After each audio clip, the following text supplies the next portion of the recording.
कभी 40 होंगे, कभी 20 होंगे, 25 होंगे, लेकिन बच्चे से लेके बड़ा तक सब होगा।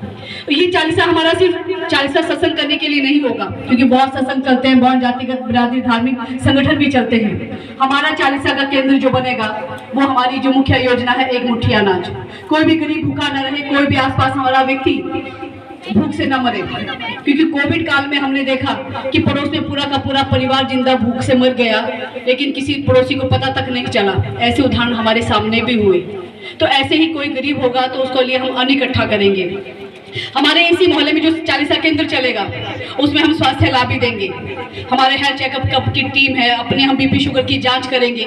जिसको मदद की आवश्यकता होगी तो जो हमारी डॉक्टर्स की टीम हमारे साथ जुड़ी है वो हमारी मदद करेगी। आप देश भर में कहीं पे भी जाएंगे, मैं हिमाचल से आई, परवीन भाई ने कहा कुल्लू मनाली से, आप कुल्लू मनाली घूमने के लिए आएंगे तो शायद आप किसी को वहाँ जानते नहीं होंगे। कोई समस्या वहाँ आती है, छोटी छोटी समस्या होती है, वो कभी भी आती है, बिन बुलाए आती है।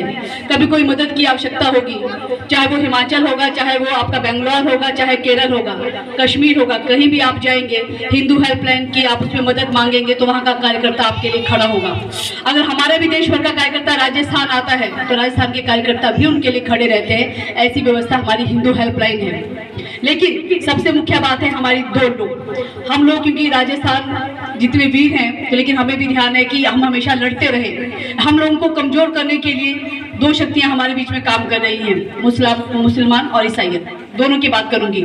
लेकिन वो कैसे कर रहे हैं? हमारे बच्चों को नशे के दलदल में फंसाकर और हमारी बहन बेटियों के प्यार के झूठे जाल में, लव जिहाद में फंसाकर, कभी उसको बोरे में, कभी उसको 35 टुकड़ों में हमारे सामने आ रहा है। अगर हमें अपनी इस पद्धति को बचाना है तो हमें क्या करना पड़ेगा? हमारे जो ये हनुमान चालीसा केंद्र चलेगा उसमें छोटे बच्चों के लिए धर्म के साथ साथ संस्कार और शिक्षा जोड़ने का, राष्ट्रवाद के साथ जोड़ने के लिए हमारा किड्स अहेड काम करता है।